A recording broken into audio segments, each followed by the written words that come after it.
Last video में हमने बात की थी कि जब इन्वेस्टमेंट आप स्टार्ट करेंगे तो सबसे पहले आपने म्यूचुअल फंड्स में इन्वेस्ट स्टार्ट करना होगा अगर आप बिगिनर हैं। ठीक है, तो आज हम बात करेंगे कि म्यूचुअल फंड्स क्या होते हैं, उनमें इन्वेस्ट किस तरह से की जाती है, उनकी रिटर्न कितना है, और इन्वेस्ट फंड जो म्यूचुअल फंड्स हैं उनकी कितनी टाइप्स हैं और उनमें कितना रिस्क होता है। अगर आप इन्वेस्ट करेंगे तो आपको रिटर्न कितना मिलेगा ऑन एवरेज हम कैलकुलेट करेंगे कि 5 ईयर 10 साल 20 साल और 30 साल की आपको कैलकुलेशन करके देंगे कि आपको कितना प्रॉफिट मिल सकता है ऑन एवरेज।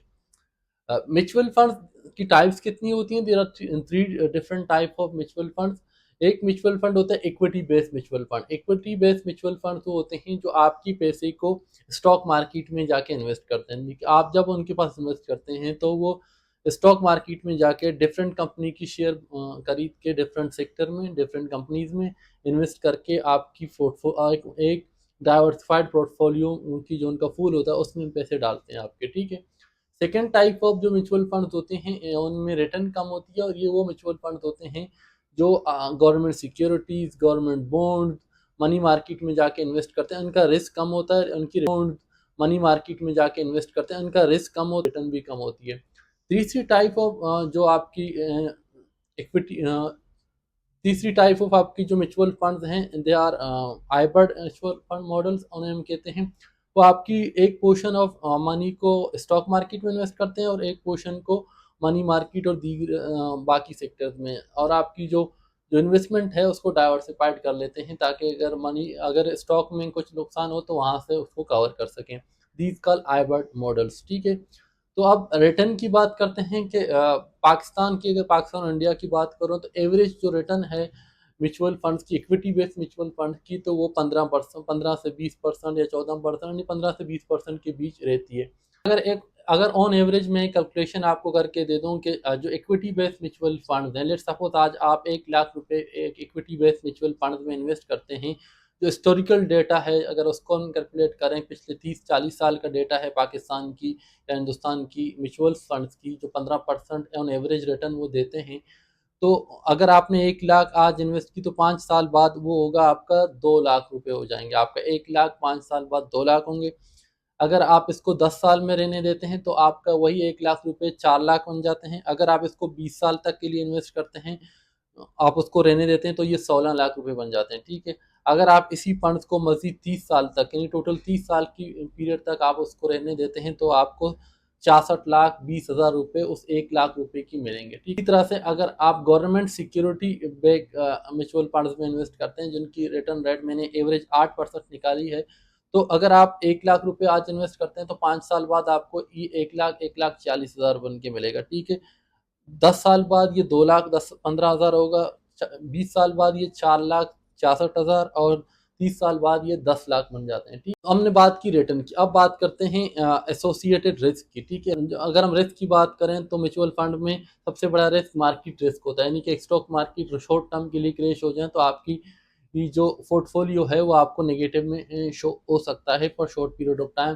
जिस तरह से हमने 2018 का जो क्रैश देखा था पाकिस्तान स्टॉक मार्केट में, और हाल तो वो पॉजिटिव में बाद में कन्वर्ट हो जाता है क्योंकि स्टॉक मार्केट ओवरऑल 2-3 साल से ज़्यादा जो है क्रैश में नहीं रहते, वो रिकवर कर जाते हैं।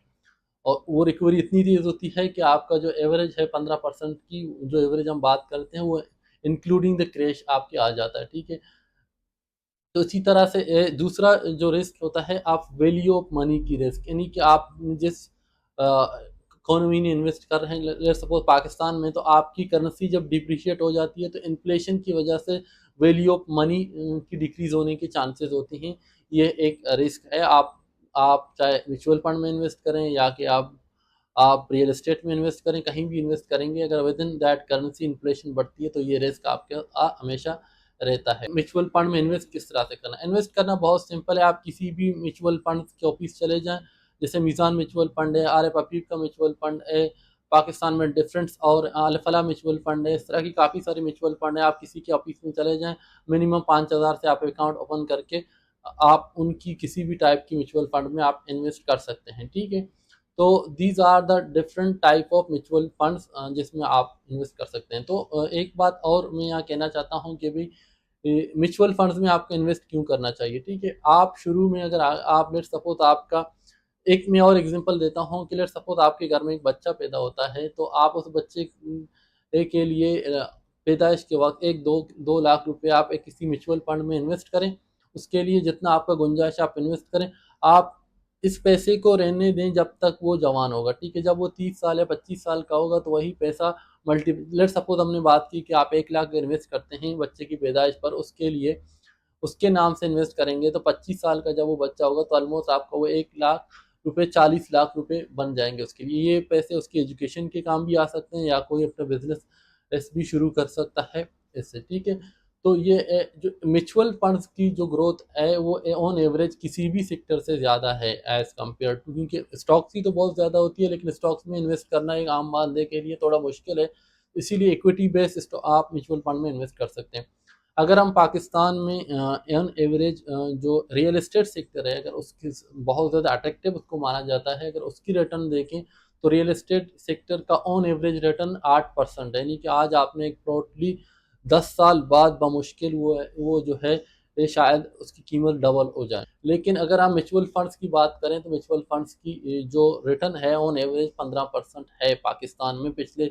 मैं आपको ऐसी बात नहीं कर रहा, आप जाके ऑन एवरेज उनकी रिटर्न देख लें। ईयरली रिटर्न की बात नहीं, ईयरली रिटर्न इस तरह से होता है कि किसी एक साल आपको 40% मिल रहा हो तो किसी साल शायद वो 5% हो, किसी साल शायद वो नेगेटिव में ही बंद हो। लेकिन ऑन एवरेज अगर हम कैलकुलेट करते हैं, जब 15-20 साल की डेटा को कैलकुलेट करते हैं उनकी मीन निकाल के जब उनको कैलकुलेट करते हैं तो हमें ये नज़र आता है कि पाकिस्तान में जो म्यूचुअल फंड्स हैं इक्विटी बेस उनकी ऑन एवरेज ग्रोथ 15% है। इसी तरह से अगर हम इंडिया की बात करें तो इंडिया में ऑन एवरेज जो इक्विटी एस आपकी म्यूचुअल फंड्स हैं तो उनकी जो ऑन एवरेज रेट है पिछले 15 साल की तो 17% है।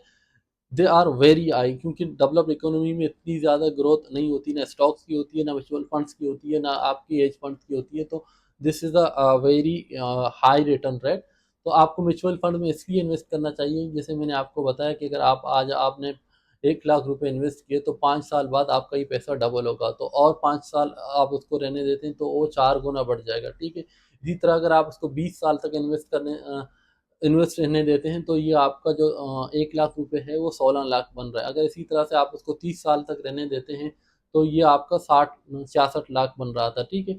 तो ऑन एवरेज आपको म्यूचुअल फंड में इसलिए इन्वेस्ट करना चाहिए, they are very safe investment. इसी स्पेशली अगर आप इस तरह की प्लानिंग कर रहे हैं कि आपका बच्चा हो गया तो उसके लिए अगर आपने कोई इन्वेस्टमेंट या सेविंग और उसकी एजुकेशन के लिए या उसको आगे किसी भी चीज़ के लिए अगर आपने इन्वेस्ट करना है तो आपके लिए आप ये करें कि अपने बच्चे के नाम से एक सेपरेट अकाउंट ओपन करें। उसमें या तो आप डायरेक्टली जो है एक अमाउंट सर्टेन 1 लाख या 2 लाख इन्वेस्ट करें, या इस तरह करेंगे मंथली 1000 2000 या 5000 आप एन्युटी बेस जो है आप उसमें इन्वेस्ट करते चले जाएं, ठीक है। That's a great way of multiplying your money. तो जो कंपाउंडेड ग्रोथ है आपकी मिलेगी आपको। इसी तरह से अगर हम 30 साल की बात की, अगर इसको हम 40 साल तक कैलकुलेशन करें तो आप हैरान हो जाएंगे कि आपका जो 66 लाख है वो 40 साल तक 2 करोड़ समथिंग बन जाएगा, ठीक है। तो 1 लाख रुपए को अगर 40 साल तक आप एक इन्वेस्ट रहने देते हैं किसी इक्विटी में म्यूचुअल फंड में तो आपको 2 करोड़ रुपए मिलेंगे, ठीक है। आपको 40 साल बाद। तो इसी तरह से जो ये कंपाउंडेड ग्रोथ है जिसके बारे में आइंस्टाइन ने कहा था, this is the seventh wonder of the universe. तो you must invest some sort of your income and mutual fund. ये आपकी इन्वेस्टमेंट का एक पोर्शन होना ज़रूर चाहिए म्यूचुअल फंड में, ठीक है। ठीक है, थैंक